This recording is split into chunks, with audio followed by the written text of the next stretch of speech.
Welcome dear class 12th IC students. हमारा chapter चल रहा है प्रोबेबिलिटी थ्योरी का और इसमें हम चैप्टर नंबर 18 प्रोबेबिलिटी थ्योरी के अंडर आता है। इसे फोर्थ एक्सरसाइज स्टार्ट करेंगे। 3 एक्सरसाइज हमने करी हैं और फोर्थ एक्सरसाइज में कुछ भी नया नहीं आने वाला है। मेनली जो वर्क है आपका इंडिपेंडेंट और डिपेंडेंट थ्योरम का काम होगा जो हमने एक्सरसाइज थर्ड में किया था। तो काफ़ी लंबी एक्सरसाइज है, काफ़ी सारे क्वेश्चन हैं। चलिए स्टार्ट करते हैं इसको। ये आपके मैंने पीछे ना आंसर साइड में लिख लिए हैं, ये तो आंसर कभी चेक करना हो चेक कर सकते हैं। और हाँ, इस एक्सरसाइज के अंदर कई आंसर्स में मिसप्रिंट है, तो मैं जैसे सामने आते रहेंगे मैं ठीक कराता रहूंगा, उनको आप लोग भी करेक्ट कर लेना। तो मैं इसमें से पहले क्वेश्चन नंबर 1 को कट कर लेता हूं।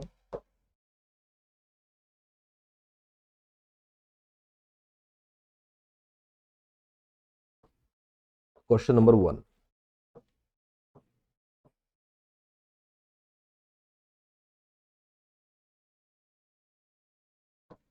हाँ जी। The probability of happening of the event A is A and that of event B is B. Given that A and B are independent events, calculate the probability of. सबसे पहले जो दिया हुआ उसे लिख लेते हैं। Given probability of A, ये दिया हुआ है मैं स्मॉल a, और probability of happening of B ये दिया हुआ स्मॉल b। तो कह रहे हैं A and B are independent events. Also A and B are independent events.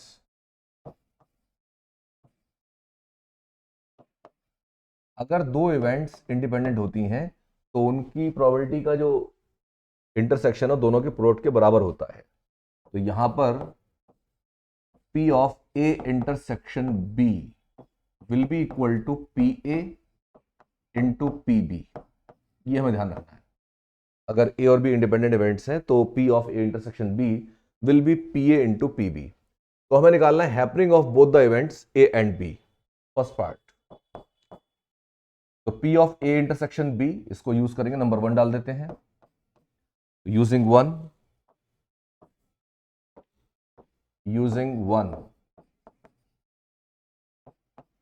P of A intersection B will B A into B। ये value में provide की हुई है इन्होंने, A इंटू B हो जाएगा। सेकेंड पार्ट में कह रहे हैं not happening of both the events A and B। तो इसमें आपको फॉर्मूला यूज करना है यूजिंग, आपसे पूछा गया है not happening of both the events A and B, ना तो A होगी और ना ही B होगी। तो प्रोबेबिलिटी चाहिए आपको A बार इंटरसेक्शन B बार। ध्यान दीजिए इस बात पर, not happening of both the events A and B, A और B दोनों के नहीं होने की प्रोबेबिलिटी। अगर मैं कह रहा हूं A और B दोनों ही नहीं होनी चाहिए तो ये उल्टा है इस बात को कहने का कि A या B में से कोई सा भी हो जाए। तो यहां पर ये हो जाएगा 1 minus P of A union B। ये ना जो आपने De Moivre थ्योरम पढ़ी है क्लास 11th में, ये उससे आया है। आप देखो बाय De Moivre थ्योरम, मैं आपको इसका बस नीट एंड क्लीन एक हिंट दे रहा हूं।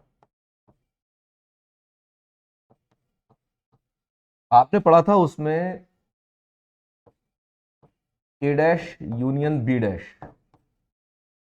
A dash union B dash, या इंटरसेक्शन का लेंगे तो इंटरसेक्शन में, तो ये आ जाता है आपके पास A intersection B।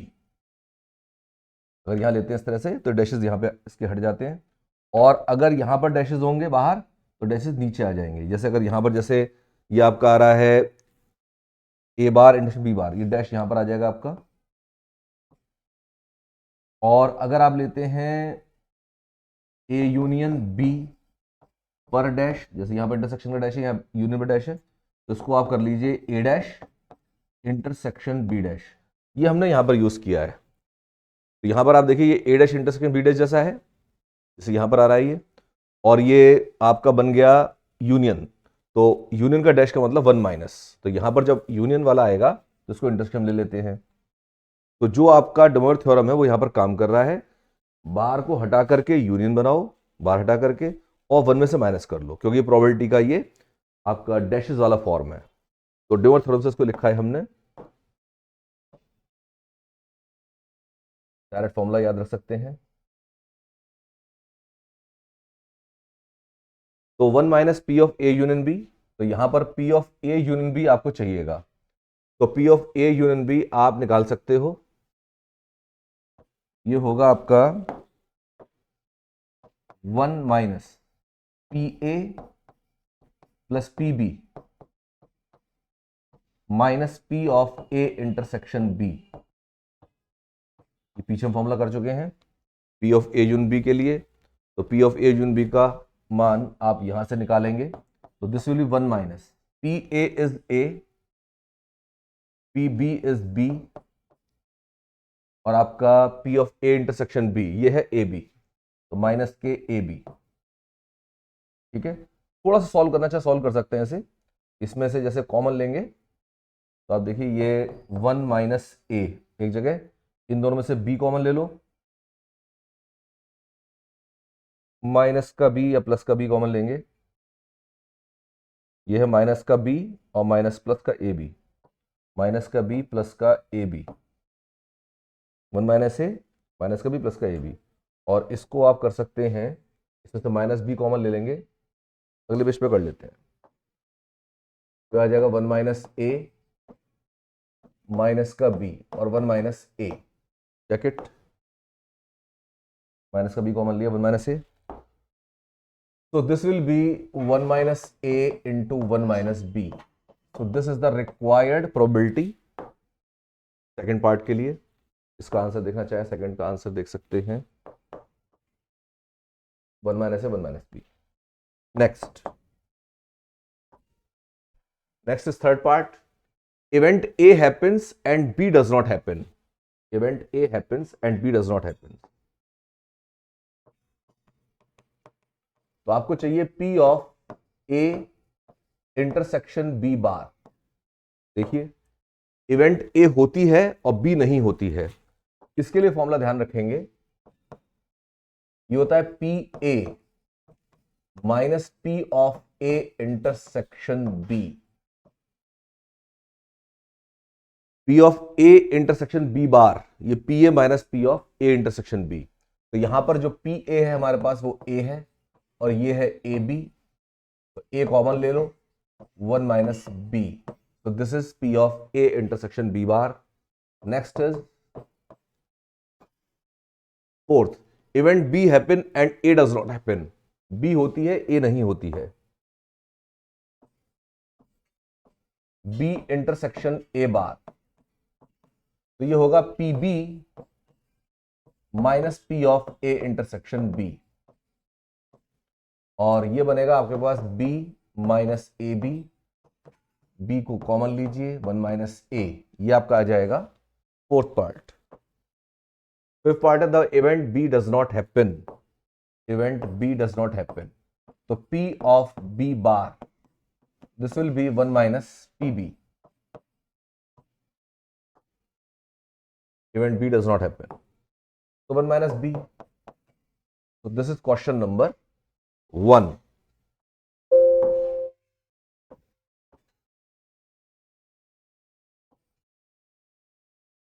Question number 2 पे आ जाते हैं।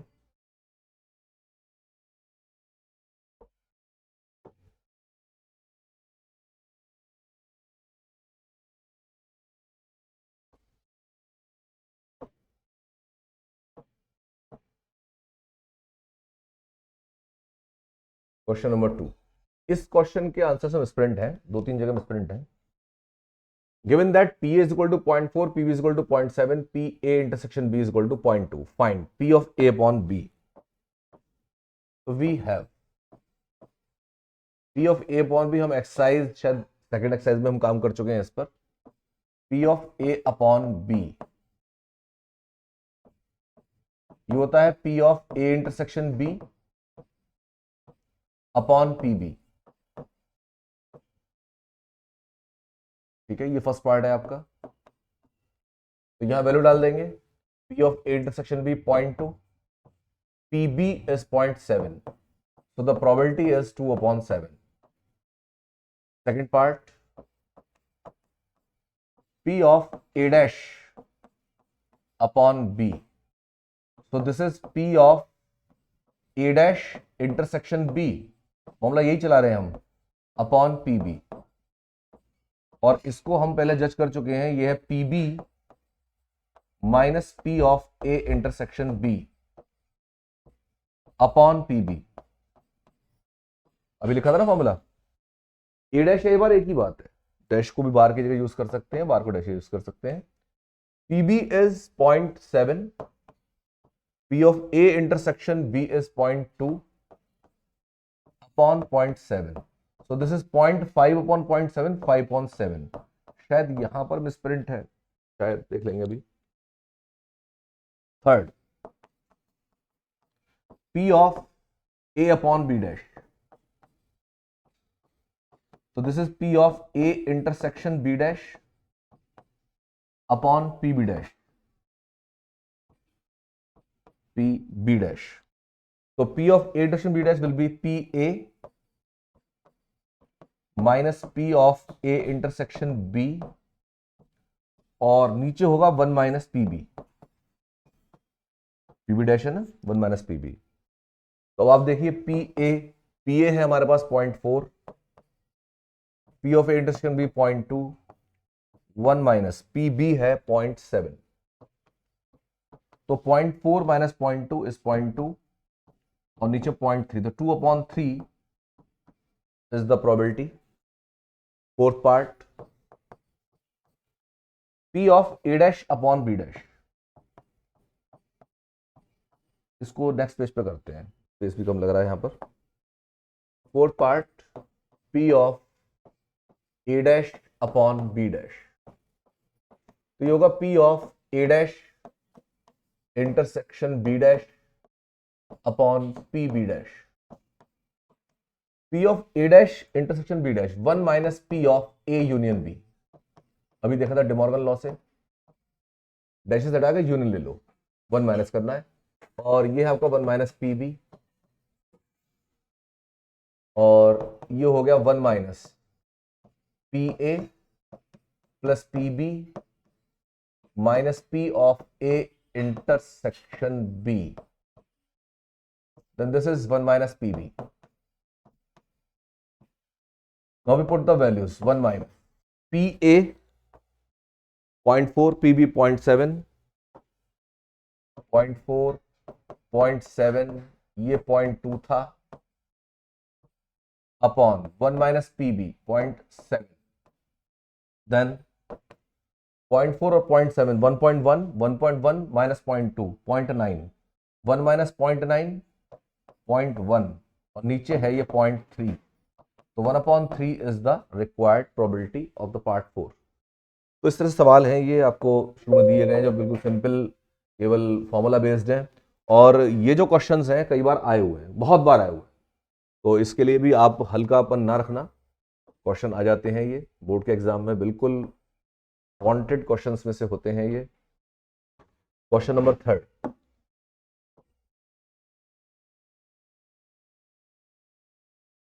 Question number 3,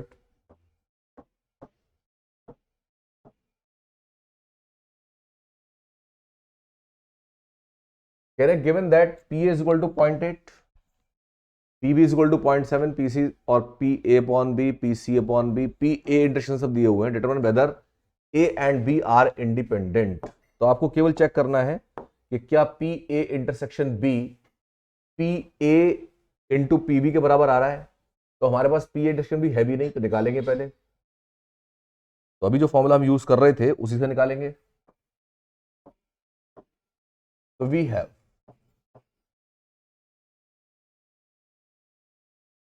PA intersection B is equal to P of A upon B into PB।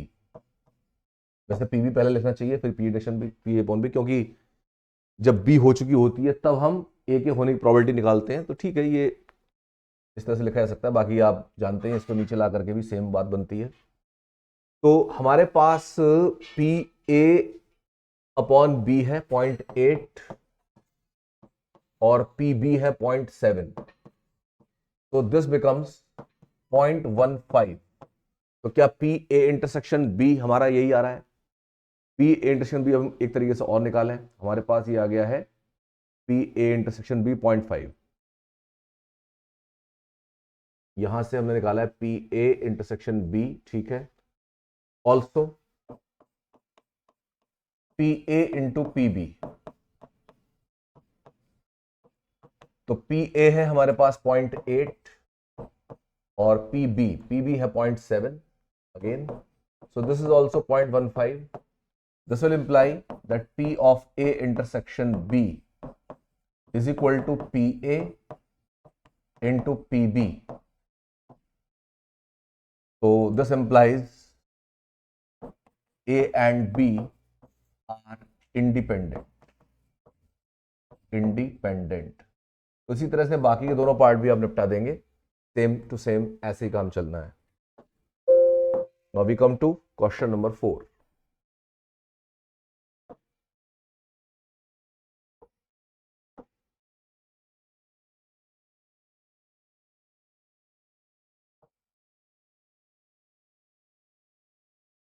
Question number 4.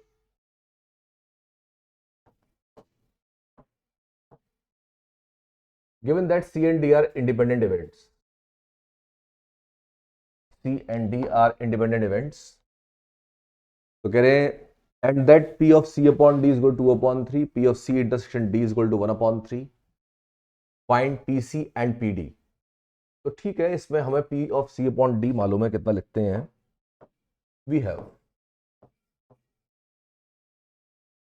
P of C upon D. This is P of C intersection D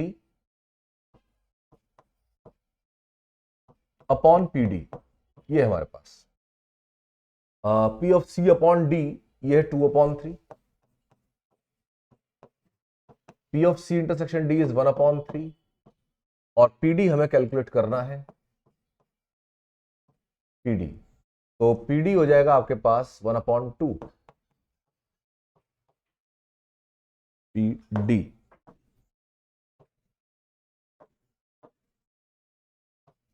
PD हो जाएगा 1/2। PD मेरे पास है, PC मेरे पास है, P of C intersection D मेरे PD नहीं है मेरे पास, और PC लाने के लिए P of C intersection D independent events से दोनों, ऐसे भी हो जाएगा। Also C and D are independent events.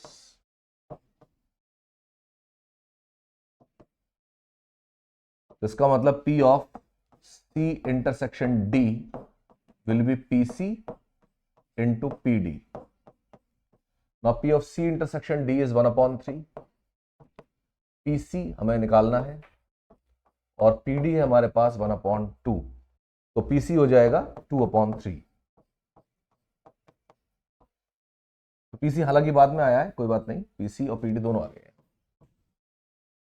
PC है 2/3, PD है 1/2।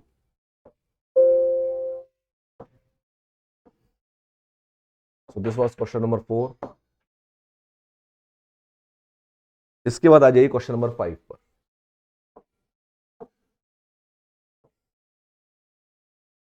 अभी भी जो वर्ड प्रॉब्लम्स वो नहीं शुरू हुई हैं, लेकिन ये प्रॉब्लम भी इंपॉर्टेंट है जिनको कि आपको अच्छे से कर लेना चाहिए, छोड़ नहीं सकते ना। अगर आप 100/100 के दावेदार हैं तो कुछ ही छोड़ नहीं सकते आप। The events A and B are such that PA, PB and P of A and B show that A and B are neither mutually exclusive nor independent. तो म्यूचुअली एक्सक्लूसिव के लिए आपका जो P of A intersection B है वो 0 होना चाहिए, तो वो नहीं आना चाहिए इनके हिसाब से, और P of A intersection B P into PB होना चाहिए, तो वो भी नहीं होना चाहिए। तो यहां पर हम P of A intersection B इन तीनों से निकाल सकते हैं। तो वी हैव, हमारा जो फॉर्मूला है P of A union B, ये काम करेगा। PA plus PB minus P of A intersection B, और इनकी वैल्यूज को आप प्लेस करो। P of A union B है 13/30, देन PA 2/5, PB 1/6 माइनस के P of A intersection intersection B, इसको उधर ले जाते हैं, इसको उधर ले आते हैं, P of A intersection B, यहां पर 30 का ही एलसीएम आ जाएगा, 5 6 जा 6 2 जा 6 5 जा 5, और ये माइनस के 13 इधर से आ रहे हैं, ये वाले ना 13/30, तो 12 5 17 माइनस 13 4/30, तो 2/15 is the required probability of A intersection B. तो P of A intersection B आ गया 2/15। नाउ अब आप एक तो देखो ये 0 नहीं आया, इतना तो कह ही दो कि P of A intersection B is not equal to 0, तो ये इंप्लाई करेगा A and B are not mutually exclusive. Mutually exclusive, मैंने फर्स्ट लेक्चर जो किया था उसमें बहुत हिसाब से म्यूचुअली एक्सक्लूसिव के बारे में बताया था, म्यूचुअली एक्सक्लूसिव, इंक्लूसिव ये बताए थे, और साथ ही साथ आपको एग्जॉस्टिव के बारे में बताया था। तो एग्जॉस्टिव भी पता होना चाहिए। एग्जॉस्टिव का मतलब होता है कि जितनी भी इवेंट दे रखी है ना, उनका यूनियन पूरा सैंपल स्पेस आ जाना चाहिए, तो वो एग्जॉस्टिव हो जाती हैं। म्यूचुअली एक्सक्लूसिव में इंटरसेक्शन जो है एम्प्टी हो जाना चाहिए, या फिर प्रोबेबिलिटी निकालें 0 हो जानी चाहिए। तो ये नहीं आ रहा है तो म्यूचुअली एक्सक्लूसिव नहीं है, इनको कहते हैं इंक्लूसिव इवेंट्स। लेकिन इंक्लूसिव इवेंट्स को ना बहुत ज़्यादा क्या कहना चाहिए, नाम उसका इस्तेमाल नहीं किया गया है, तो आप नॉट म्यूचुअली एक्सक्लूसिव ही लिखो। अच्छा, इसके अलावा ये ऑल्सो नीचे आएगा, also P A into P B, मुझे दिखाना है ये इंडिपेंडेंट भी नहीं है, तो P A into P B, P A है 2/5 और ये है 1/6, तो ये आ गया 2/30 या 1/15, 1/15। तो इसका मतलब P A intersection B is also not equal to P A into P B, तो इसका इंडिपेंडेंट भी नहीं है। This implies A and B are not independent.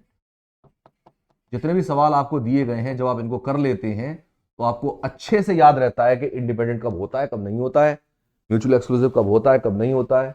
तो ये बहुत इंपॉर्टेंट है इनको भी करना। और फिर सवाल डायरेक्ट भी बन रहा है, तो क्यों ना करके जाएं आप। 5वां सवाल, इसके बाद में आ जाइए 6ठे सवाल पर, क्वेश्चन नंबर 6।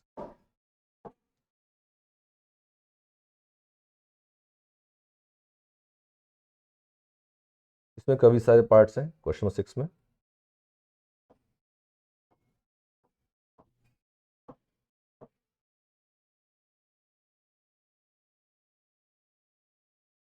क्वेश्चन नंबर 6 क्या कह रहे हैं, the events A and B are such that P A dash दिया हुआ है, पी ए पॉन भी दिया हुआ है, पी ऑफ ए यून भी दिया है, A dash denotes the event A does not occur. बड़ा क्लियर करके कहा है, find P A intersection B, P B, ये सब चीजें पूछी हैं, वे B does not, B does not occur. तो मेरे ख्याल है ये बिल्कुल ऐसे सवाल बहुत सारे हो गए हैं, ये आपको खुद ही कर लेना है, कंप्लीटेड।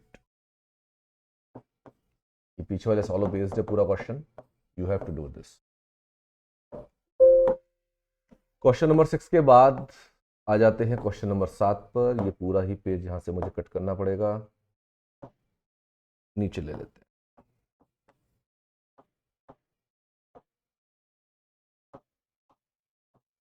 ठीक, अब ले लेते हैं इसमें क्वेश्चन नंबर 7, आंसर साइड में लिखे हुए हैं।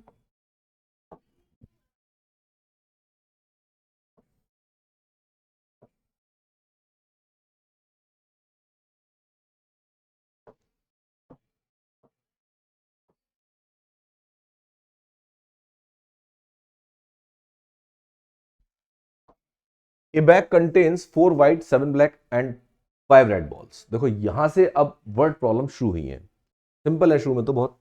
A bag contains 4 white, 7 black, 5 red balls. 3 balls are drawn one after the other without replacement. 3 ball एक एक करके निकाली जाती हैं और वापस नहीं रखा जाता है उन्हें। Find the probability that the balls drawn are white, black and red respectively. पहली व्हाइट, दूसरी ब्लैक, तीसरी रेड, बिल्कुल इसी ऑर्डर में चाहिए। तो पहली बात तो ये कि अब इसको लिखना, प्रोसीजर बता रहा हूं कैसे लिखना है, इस पे ध्यान देना, क्योंकि शुरू में जो क्वेश्चंस है ना, इनको मैं पूरी तरह से लिखवाऊंगा कैसे आपको सिस्टमैटिक वे में लिखना है। उसके बाद में फिर जब सवाल कॉमन हो जाते हैं तो थोड़ा सा हम फास्ट चलते हैं, उससे पूरा राइटिंग वर्क नहीं चलेगा, तो इसलिए शुरू के क्वेश्चंस को ध्यान रखना जरूरी है। तो सबसे पहले देखिए क्या दिया हुआ है, एक बैग दिया हुआ है जिसमें आपके पास ये बॉल्स हैं। गिवन ए बैग कंटेन्स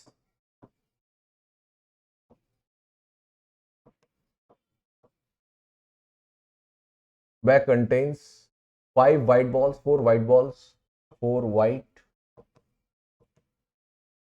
7 black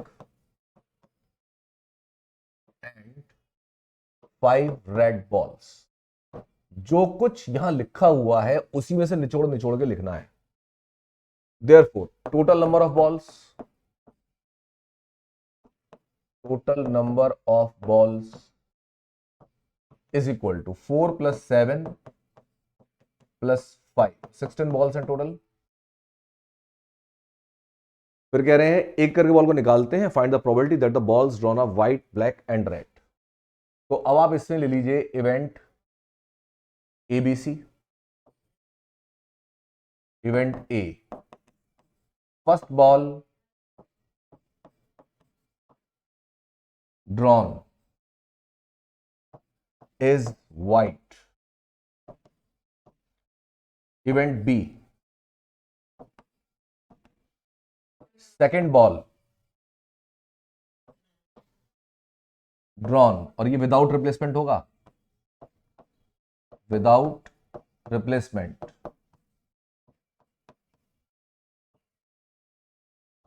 ये हमारे पास ब्लैक, सेकंड ब्लैक है, और तीसरी है आपके पास red.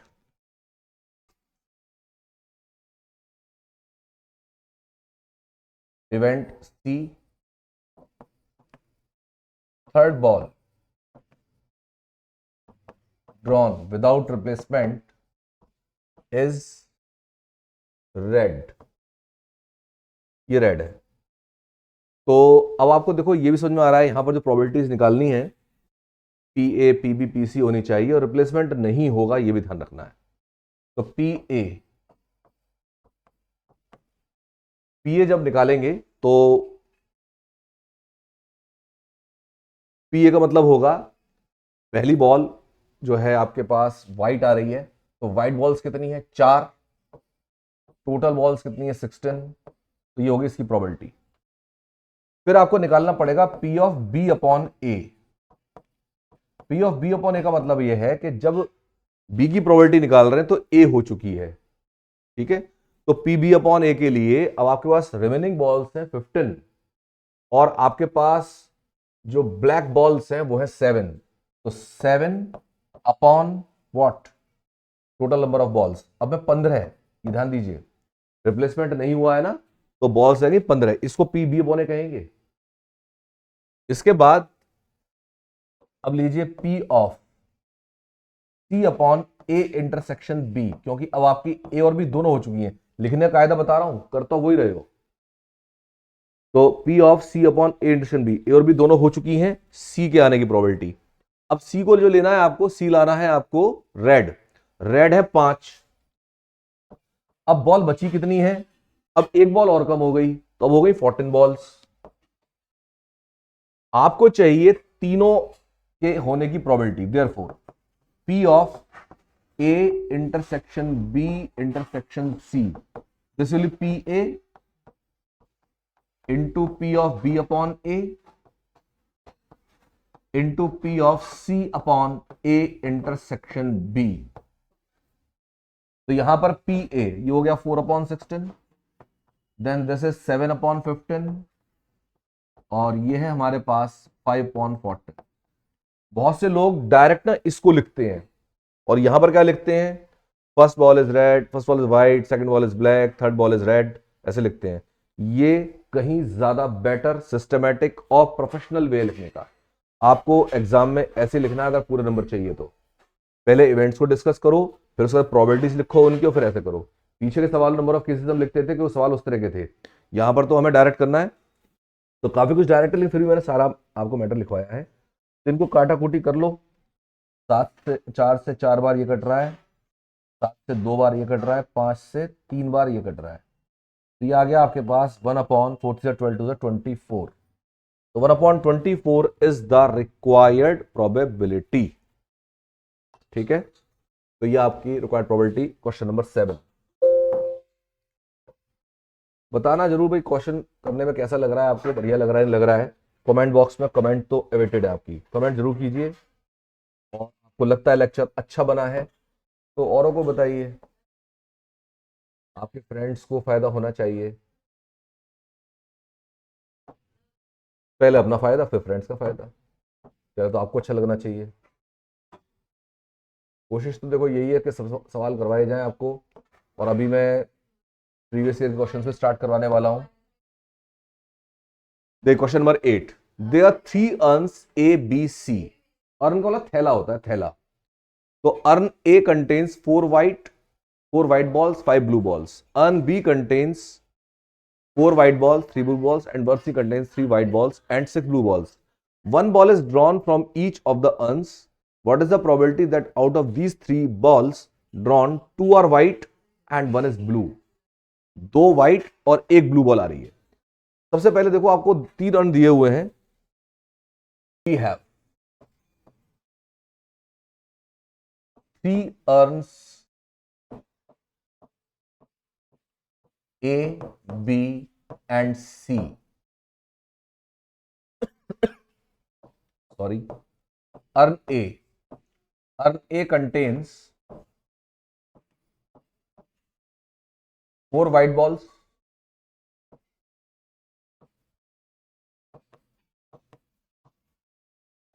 and 5 blue balls.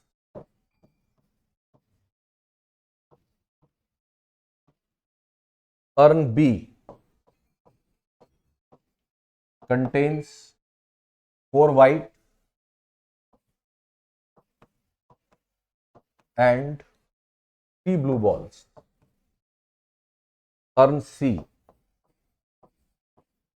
contains 3 white balls and 6 blue balls.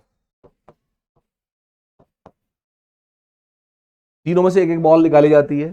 तो अर्न ए को हम लेते हैं पहले, तो अर्न ए से निकालेंगे तो व्हाइट बॉल आने की प्रोबेबिलिटी देखिए। पहली जो इन्होंने कहा कि 2 व्हाइट बॉल आनी चाहिए और 1 ब्लू बॉल आनी चाहिए, तो 2 balls आर व्हाइट, तो we are required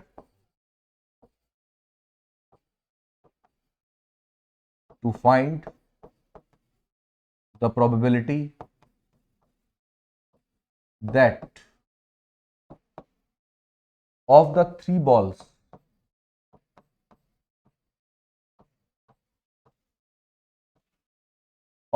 balls drawn,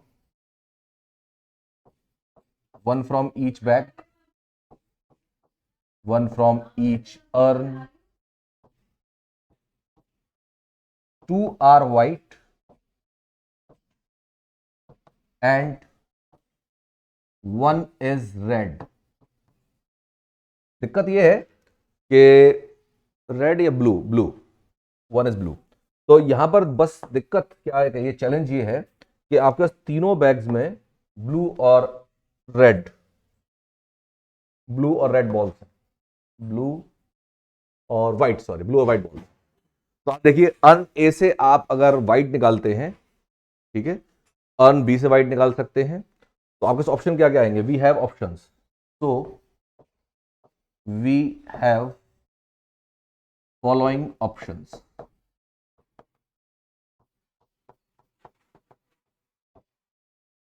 आप अर्न ए से निकालते हैं व्हाइट, तो मैं अर्न ए के लिए डब्ल्यू ए लिख लेता हूं, व्हाइट ए। फिर दूसरा व्हाइट चाहिए आपको, तो व्हाइट बी बैग से निकालेंगे। फिर आपको चाहिए ब्लू, तो ब्लू आप निकालेंगे सेकंड बैग से, थर्ड बैग से, सी बैग से। तो सी आपको लेना पड़ेगा बी सी। यहां पर मुझे कर लेना चाहिए ए बी सी भी आ रहा है, ब्लू भी आ रहा है। कुछ नाम अगर बदलें तो चलिए कोई बात नहीं, इसको मैं ऐसे रख लूंगा। तो white from A bag, white from B bag और ब्लू फ्रॉम सी बैग, ठीक है। आपको 2 व्हाइट और 1 ब्लू चाहिए, 2 व्हाइट और 1 ब्लू। तो आप पहले अर्न से आप निकाल रहे हैं, तो ABC अर्न रख करके, ABC कहा है इन्होंने, मैं 1 2 3 लिख लेता। चलिए, इसके अलावा अब मान लीजिए आप ए से वाइट निकाल रहे हो और सेकंड बैग जो हमारा है उससे ब्लू निकाल रहे हो, और आप तीसरे वाले बैग से आप व्हाइट निकाल रहे हो। इसके अलावा क्या ऑप्शन हो सकता है? आपको 2 व्हाइट लेनी चाहिए लास्ट वाले बैग से, यानी आप ब्लू निकालोगे फर्स्ट बैग से और व्हाइट निकालोगे सेकंड बैग से, व्हाइट निकालोगे थर्ड बैग से। क्या इसके अलावा कोई ऑप्शन हो सकता है?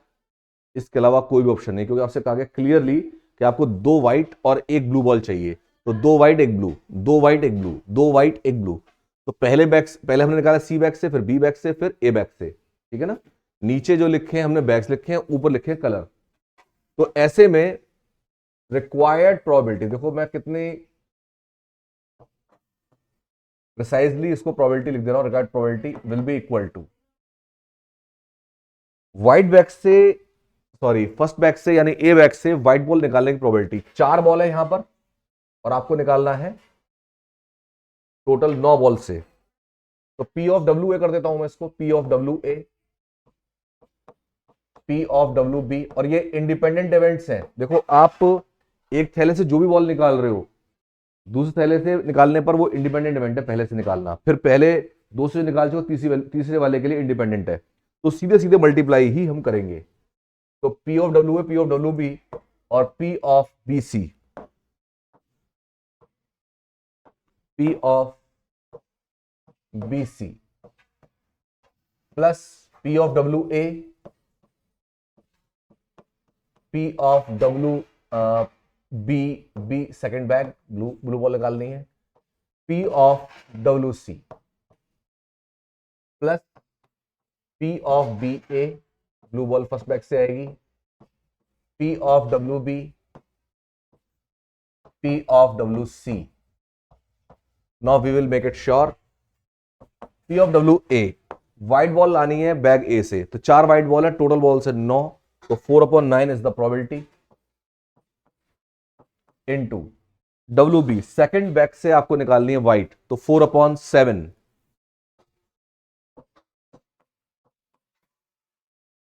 फिर थर्ड बैग से निकालनी है ब्लू, तो ब्लू है 6, तो 6/9 प्लस फर्स्ट बैग से व्हाइट, तो ये 4/9 था ही हमारा। सेकंड बैग से ब्लू,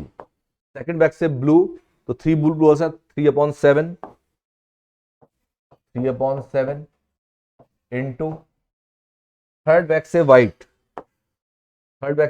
तो व्हाइट है 3/9 प्लस, फिर आपको फर्स्ट बैग से निकालनी है ब्लू, फर्स्ट बॉक्स से ब्लू, तो 5/9, तो 4/9 इसकी, तो 5/9 हो जाएगी। सेकंड बैग से ब्लू, तो WB हम निकाल चुके हैं, ये 4/7 है। WC भी हम निकाल चुके हैं, 3/9। थर्ड बैग से व्हाइट, तो देखिए इसमें कुछ काटा कूटी अगर करना चाहें तो कर सकते हैं। 3 से तो काट ही सकता हूं मैं, 3 से 2 बार, 3 से 3 बार, 3 से ही काटना, 3 से 1 बार, 3 से 3 बार, 3 से 1 बार, 3 से 3 बार, ठीक है, क्योंकि डिनोमिनेटर सेम रहेगा ना। तो यहां पर आ गया आपके पास 9 7 63, 63 इंटू 3, वेट करते हैं ऊपर से कुछ कट जाएगा। फिर इसके बाद में 4 इंटू 4 16 और 2, 16 दूनी 32 प्लस 12 प्लस 20, ठीक है। तो यहां पर आ रहा है आपके पास 32 और 12, 44 44 और 20, 64/63 इंटू 3, 3 3 9, 6 3 18, कट कुट तो कुछ नहीं रहा, यही आ रहा है, ठीक है। तो ये आपका रिजल्ट हो जाता है टोटल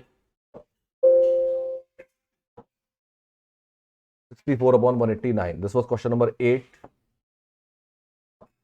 और ये आंसर हमारा आ गया है। Question number 9,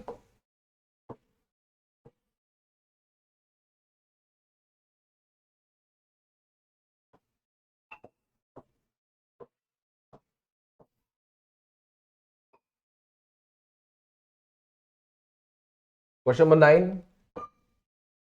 There are two bags, one of which contains 3 black and 4 white balls, while the other contains 4 black and 3 white balls. दो बैग्स हैं, bag 1, bag 2. There are two bags, one of which contains 3 black. तो इसमें black 3 balls हैं, white balls 4 हैं, while the other contains 4 black and 3 white balls. 3 white balls. A die is cast. एक die जो है छोड़ी जाती है.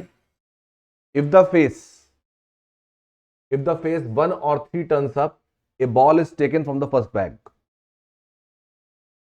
And if any of the other face turns up, a ball is chosen from the second bag. Find the probability of choosing a black ball. एक black ball आने की probability चाहिए. तो देखिए, जब आप फेस को डाई को रोल करेंगे तो आपके पास 1 या 3 आने पर प्रोबेबिलिटी देखनी है हमें, और उसके अलावा कोई और नंबर आता है उसकी प्रोबेबिलिटी चाहिए. तो इवेंट मैं ले लेता हूं, इवेंट ए, फेस 1 और 3 ऑन ए डाई, तो 6 फेस होते हैं. Event B, face 2, 4, 5, 6 on a die. तो डाई के ऊपर लिया गया इसमें, तो इसकी प्रोबेबिलिटी आप निकाल सकते हैं. तो पी ए आएगा आपके पास 2/6, पी बी 4/6. तो कह रहे die is cast if the face 1 or 3 turns up, a ball is taken from the first bag. अब यहां पर ये जो है ना आपके पास कंडीशनल प्रोबेबिलिटी आएगी. अब मैं ई और एफ लेता हूं, ई और एफ, इवेंट ई और एफ. इवेंट ई में क्या है, आप फर्स्ट बैग लेते हैं और उसमें से बॉल निकालते हैं. A ball is chosen from the first bag if 1 or 3 turns up. तो event E, ball is taken from the first bag. The ball taken is black. Ball taken from first bag. First bag is black. हमें तो black ही निकालनी है ना. और event F है ball taken from second bag is black. दोनों bag से जो भी बॉल निकलेगी वो ब्लैक चाहिए हमें. ब्लैक की प्रोबेबिलिटी का है ना, find the probability of choosing a black ball. तो सेकंड बैग से ब्लैक आने की प्रोबेबिलिटी और फर्स्ट बैग से ब्लैक आने की प्रोबेबिलिटी, ये लेकिन कंडीशनल है, क्योंकि जब आप इवेंट ए चूज करो तभी इवेंट ई होगी, जब इवेंट बी करोगे तब जाकर के इवेंट एफ होगी. तो हमें चाहिए probability of drawing a black ball. Therefore probability of drawing a black ball कैसे आएगी. पहले तो आपको चूज करना है, मान लीजिए आप इवेंट ए की बात करते हैं, तो पहले तो भाई आप बैग ए चूज किया, आपने फर्स्ट बैग चूज किया, तो पी ए, ठीक है, पी ए. अब उसके बाद में फिर आप चूज करते हैं, जैसे आप बैग ए चूज करेंगे, बैग चूज कब करा, जब आपने आपके पास फर्स्ट बैग कब चूज करा, जब आपने 1 और 3 प्रोबेबिलिटी आ गई, ठीक है. तो पी ए होना चाहिए. तो पी ए होने के लिए, पी होने के बाद आपको लेना है इवेंट ई, क्योंकि आपको फर्स्ट बैग लेना है. फर्स्ट बैग से निकलेगा ब्लैक बॉल, तो ये आएगा P of E upon A. Mind it, event E तभी होगी जब ए हो चुकी हो. ई तभी होगी जब ए हो चुकी हो, क्योंकि पहले बैग पर जब आप पहुंचते हैं तो वो तभी पहुंच सकते हैं जब आप रोलिंग डाई में 1 और 3 ला चुके हों. अब प्रोबेबिलिटी बी के लिए, तो यहां से ब्लैक बॉल आ जाएगी. अब आपने फर्स्ट बैग चूज करा, प्रोबेबिलिटी हम निकाल रहे हैं ब्लैक बॉल की, प्लस, तो ये कैसे होता है या फिर ये कैसे होगा, कौन सा. अगर मान लीजिए फर्स्ट बैग आपने चूज करा तो पी ए प्रोबेबिलिटी, सेकेंड बैग चूज करा तो पी बी प्रोबेबिलिटी है उसकी, और यहां पर आएगा P of F upon B. P A हम निकाल चुके हैं, P है हमारा 2/6। फिर आपको चाहिए P of E upon A।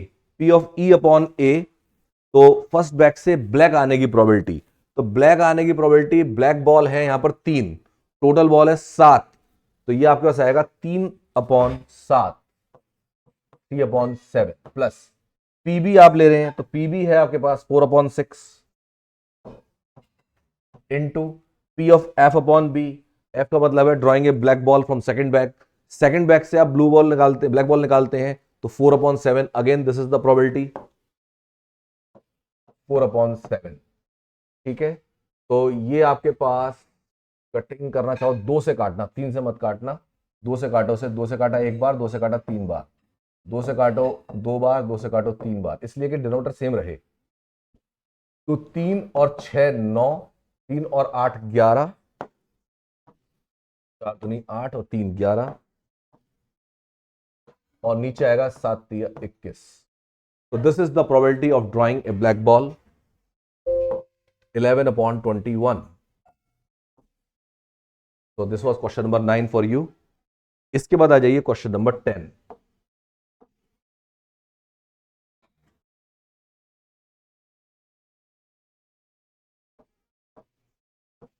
Question number 10,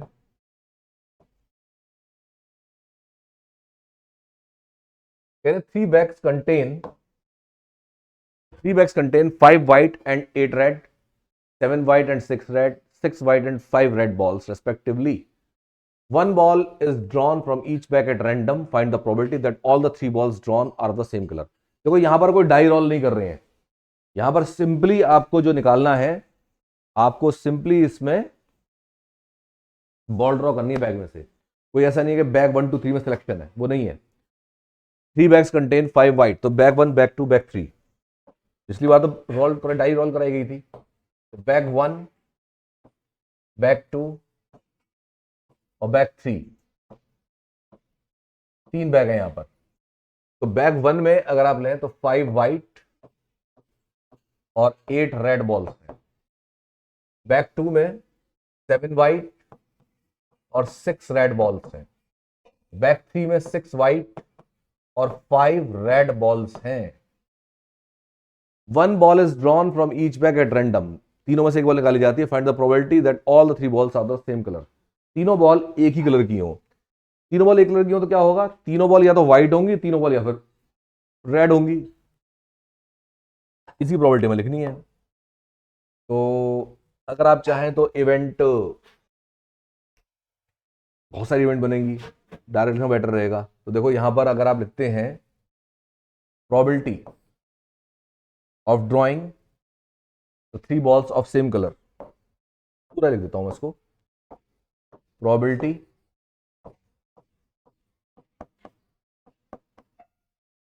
of drawing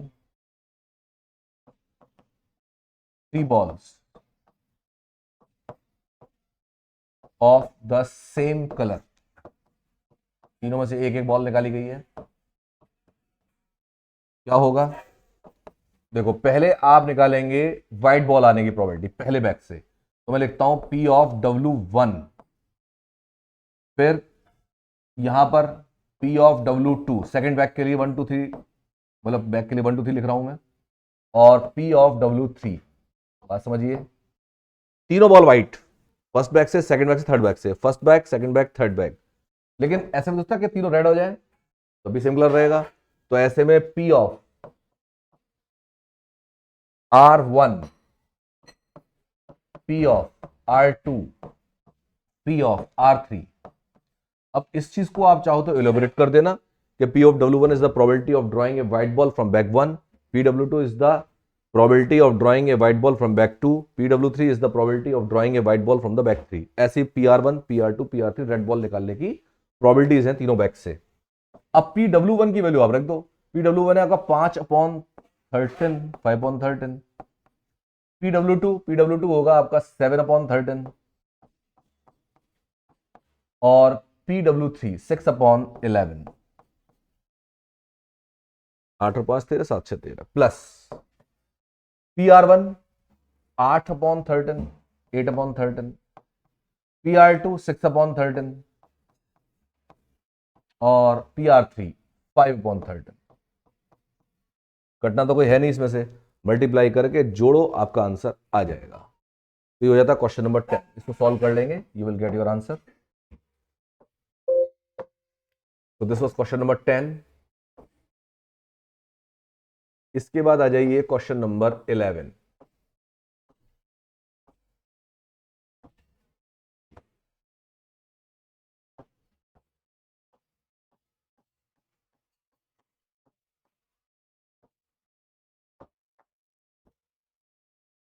question number 11, इसको कट कर लेते हैं यहां से।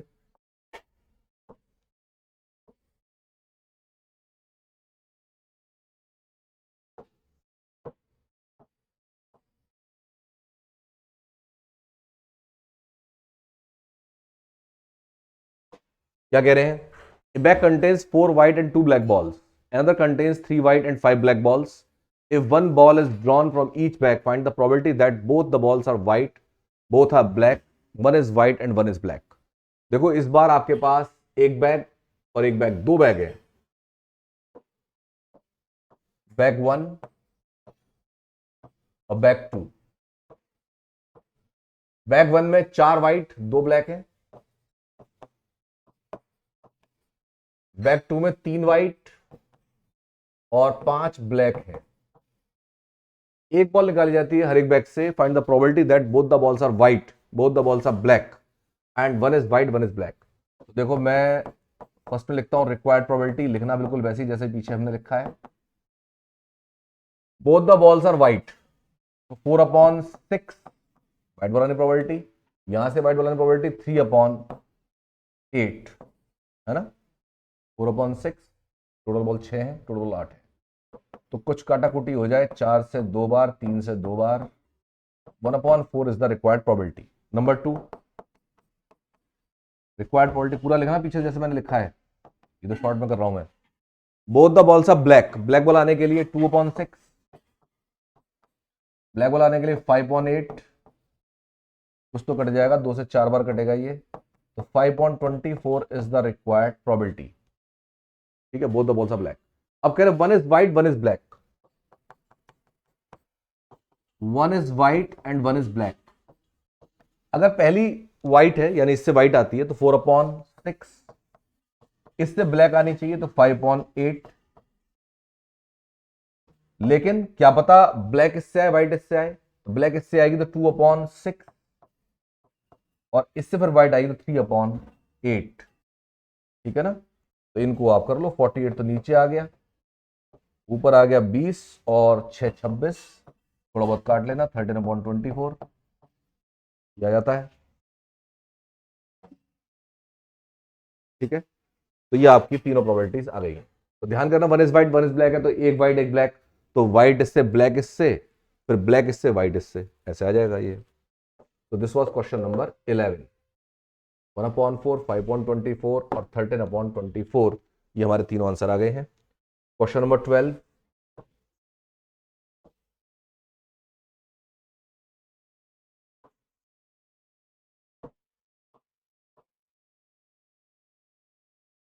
क्वेश्चन नंबर 12, इसमें क्या कह रहे हैं? First part, a bag A contains 5 red, 3 green and bag B contains 3 red, 5 green balls. One ball is drawn from bag A, 2 from bag B.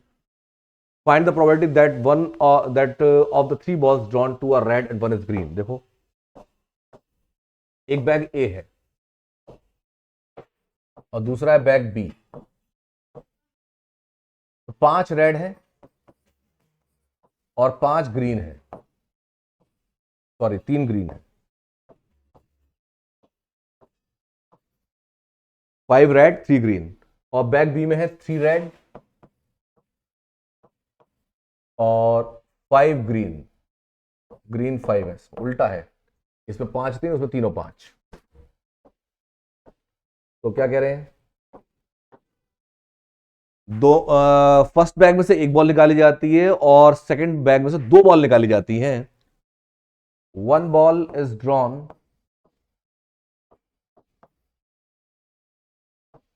From bag A, whereas 2 balls are drawn. 2 balls are drawn from bag B.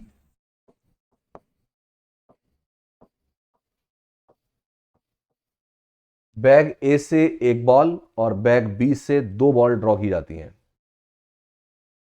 तो कह रहे 3 ball निकाली जाती है इस तरीके से। तो जो 3 बॉल निकाली जाती हैं तो उसमें से 2 रेड और 1 ग्रीन आने की प्रोबेबिलिटी चाहिए।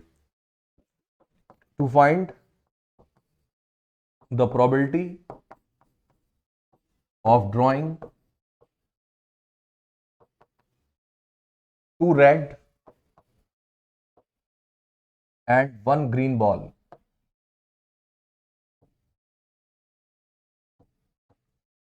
दो हमें चाहिए रेड और एक चाहिए ग्रीन। तो अब देखो 2 रेड चाहिए, इससे तो आप एक ही बॉल निकाल सकते हो ना, 1 बॉल।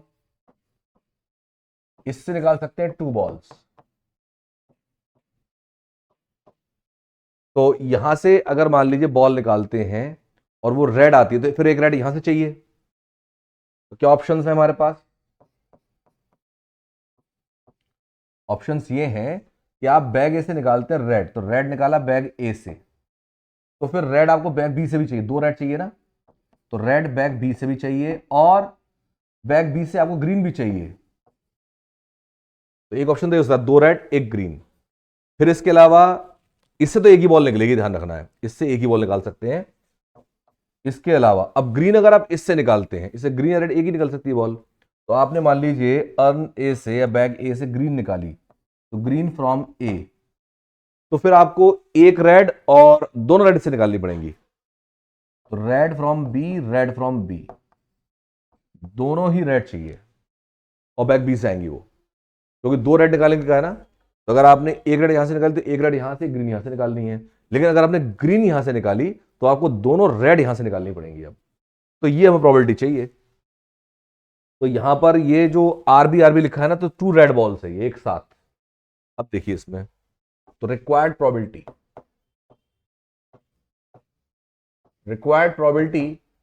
कि आपको 2 रेड बॉल चाहिए और एक ग्रीन चाहिए। तो पहले अर्न से रेड बॉल निकालने की प्रोबेबिलिटी 5/8,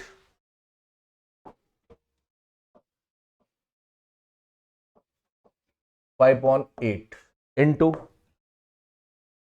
दूसरे बैग से आपको निकालनी है एक रेड और एक ग्रीन। अब यहां पर आपको सिलेक्शन करना पड़ेगा, एक रेड ग्रीन एक साथ निकालनी है। तो रेड कितनी है?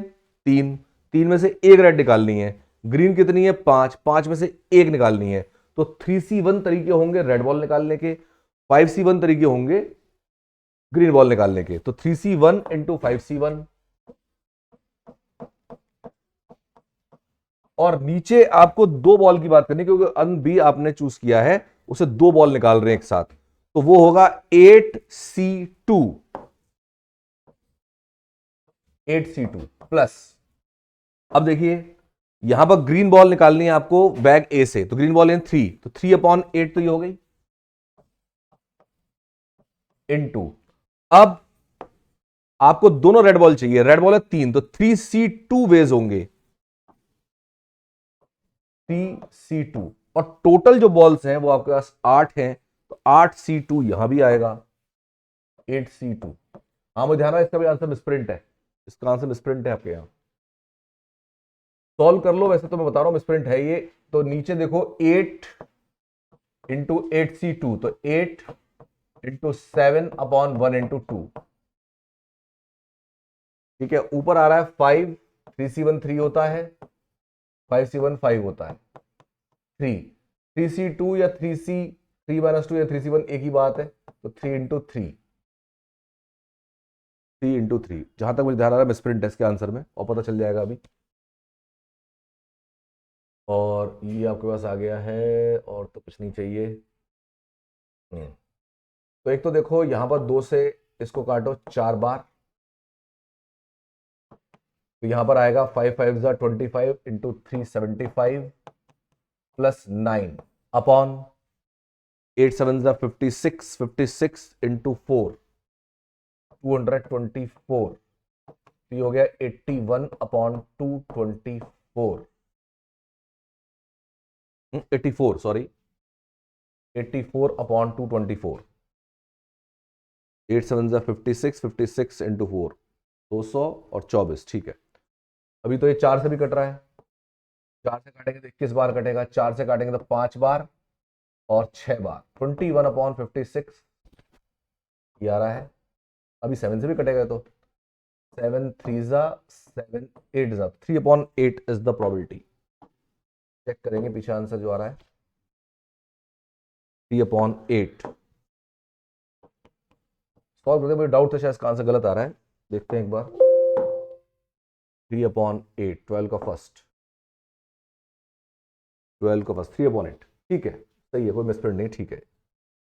इसके बाद में आपका second part, bag B contains 3 red and 5 black balls.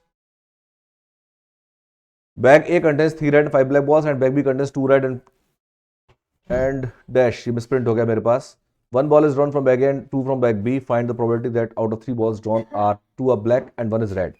तो बिल्कुल इसी तरीके से ये भी हो जाएगा, इसको कोई दिक्कत नहीं सवाल में। फिर इसके बाद में question 13, 2 balls are drawn from an uncontaining 2 white 3 red and 4 black balls 1 by 1 without placement। तो इसको करते हैं नेक्स्ट क्लास में, अभी क्लास लंबी हो गई है तो इतनी क्लास रखते हैं, कल इसमें हम नेक्स्ट अपना आगे करेंगे। Okay, good day everyone.